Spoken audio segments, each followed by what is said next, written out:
every human eye has a little blind spot where the optic nerve attaches itself to the retina, right? So which means there is no light there at all. This means that right now a portion of what is in front of you, the screen, is completely missing. However, you never see a black hole in your vision. Why? Because your brain hates void. Instead of showing you the blank truth, your brain automatically invents a visual pattern based on the surrounding colors and puts it onto yourself. It completely fabricates a piece of reality, and you look right at it every day without even noticing that it was a lie. And this is the truth. So that means to say, what you're seeing me is not me. It's your version of me. Just like the text say about the ego. Your mind creates a seamless illusion out of nothing, and you mistake it for the absolute truth. Look at yourself. You are like a woman bound hand and foot with ropes of her own imagination, weeping bitterly that she cannot fly. Who tied the knot? Did the world bind you? Did the reality chain you? No. I many times use this word called the pathetic creatures. You know why I say that? There is a reason. There is a reason. Because in one hand we hold on to the truth, in another hand we hold on to our bondage and our suffering. That's why we are all struggling. I have been in the place where I said, I cannot do this. This is difficult for me. I have also gone through all those unwanted things of the life. But I'm telling you with the experience, we are suffering because we hold on to our suffering. We love the story of suffering. We want to blame ourselves for everything. We love to play the role of victim. I could make a web series out of my life because there's so much of ups and downs and dramas and unfairness that I've gone through. I could really make a web series out of it. But because I was holding on to them, there is bondage. Let me tell you something. True wisdom is not leaving suffering and holding on to goodness. True wisdom is not leaving the hate and holding on to love. That is still narrow-minded stuff. True wisdom is neither loving nor hating. True wisdom is neither good nor bad. It's absolute neutrality. You have tied the knot of your own bondage with the phantom thread of the ego. And now you ask me how to struggle against the room you refuse to leave. Many people ask me, Ashwin, how do I come out of this? How do I become enlightened? First of all, enlightenment is not something that you attain. If it means that you have to attain it, then it is not truth at all. Truth has to be there whether you believe in it or do not believe in it, right? It has to exist even now. If it is something that you have to attain it, that means to say it is not worth your time at all. You have already liberated. Only the person who searches for the liberation is a creation of mind. Hear this clearly. If your ears are capable of hearing anything beyond your own mental chatter, then this is the thing. The human struggle against reality is the ultimate hallucination. Reality is, and you are not. Yet you, the phantom, the shadow, the ripple on the ocean which imagines itself to be separate from the ocean, have decided to wage a war against the absolute. How can the mirage fight the desert? How can the reflection fight the mirror?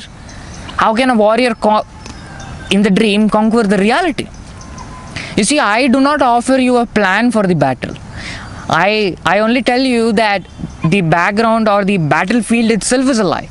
I do not wish to insult you by giving a method to become divine. Because how can I give a method to a woman to become a woman? How can I give a meditation technique to a wave to become ocean? What procedure should I tell a fire to produce heat? Your very nature is a liberation. You are already liberated. To think that I am not liberated is your assumption, and it is your bondage and your suffering, and you are holding on to your suffering and bondage. That is the thing. A lot of people tell me, Ashwin, I have sinned. I don't think so. I am capable of attaining the truth. Don't be narrow-minded. See that you are the self-aware reality, which is the substratum of all, and be done with this drama. Once you see that you are that on which all these things are happening, all the unwanted qualities will go away. And what will be left is only the reality. Many people think that, enlightenment is a knowledge that is added on to them. That's Nonsense. It is not a knowledge that you get. It is the removal of all that is unwanted. You see, in a room, when you have to make space, you don't add space in the room. You only remove the unwanted furniture, unwanted dust and things like that. What remains is space. Similarly, when you remove all that is unwanted within you, unwanted desires, unwanted people, unwanted attachments, unwanted circumstances, unwanted ambition, drama, spirituality, gurus, ashram, everything when you remove which is unwanted, what remains is the absolute unfathomable self-aware reality. And that is your true nature. One who considers oneself free is free. One who considers oneself bound remains bound. So there's a popular saying like that, as you think, so you become. You think you are a person struggling with a difficult world. This very thought is your prison cell. The bars are made of your memories, your preferences, your attachments, and your neurotic need to control what cannot be controlled. You have mistaken the rope for the snake, and now you are screaming in terror. You are throwing stones at it. You are meditating for getting rid of all your anxiety, stress. You are visiting different gurus and ashrams in order to become who you already are. You know how much we are all fooling ourselves? You are holding the entire cosmos in your hand like a fruit, or the better analogy is, you are like the king and queen who has the entire kingdom for yourself. But you are begging for few spirituality, which is nothing but coins that are fallen down on the roads of your kingdom. You are the absolute, unblemished, pure self-aware reality, which is that on which the entire drama of creation is existing. See this for yourself and be done with this drama. What is your bondage? It is a bundle of reactions, a collection of past conditioning, or it's all just ghost. It's a phantom thing, a ghost that vanishes the moment you turn the light of pure awareness upon it. It's like switching on the light in the room. You do not slowly become enlightened. There's nothing like that. Wisdom will happen slowly, but the dissolution will happen in one shot. Tell me, when you are fast asleep, where is your struggle? Where is your identity? Where is your gender, your status, your bank accounts, your profound spiritual seeking? They vanish completely. Yet you do not cease to be. The vast, silent awareness remains there. The moment you wake up, you eagerly grab the chains of me, mine, and strap them back onto your wrists, onto yourself, and cry out, oh, I have a heavy life, how do I deal with it? You treat reality as your adversity. What can you do? You say, if only my circumstances were different, I would be at peace. If only my preferences would have changed. If only my body did not age. If only world conformed to my desires. Even I said all those narrow-minded stuff, If only she did not happen in my life. If only I would have done all these things. If she could have had little more patience with me, things would have been different. Let me tell you something. All these are all excuses that you are giving. If you are still holding on to your story of your bondage and your victim stories, if you are still holding on to your selfless activities, selfless love, spirituality, nothing's gonna happen. Because, people tell me, I leave the world and hold on to God. That's the greatest thing. You are fooling yourself. Leaving the world and holding on to God, you have just changed your chain of attachments. Before your chain was bronze, let us say holding on to the world. Now your chain is gold. It is still a chain, man. You are thinking if I hold on to God, I will attain liberation is your narrow-minded stuff. That is like a saying, that's like a metal rock saying, if I hold on to pure devotional song, I will attain silence. That's absolute bullshit. Those are all narrow-minded stuff.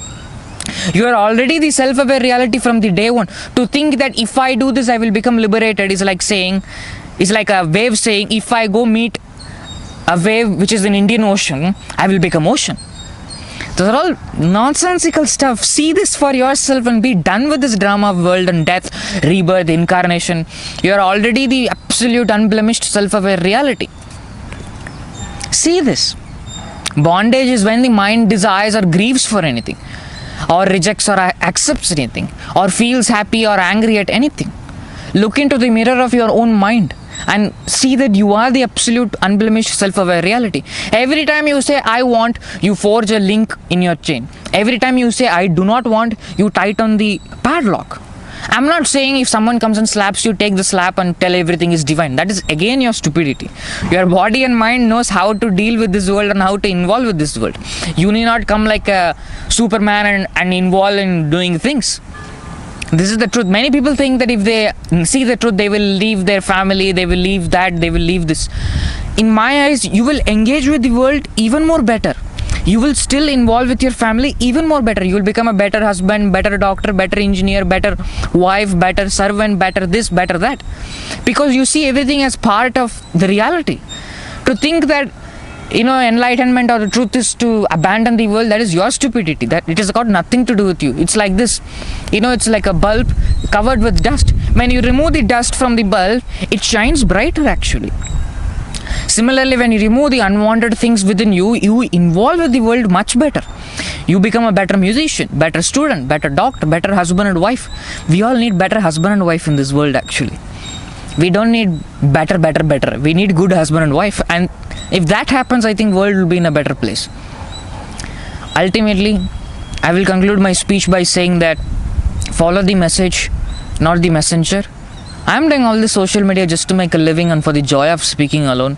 You are the self-aware reality, which is the substratum of all, whether you like it or not or believe it or not. Thank you.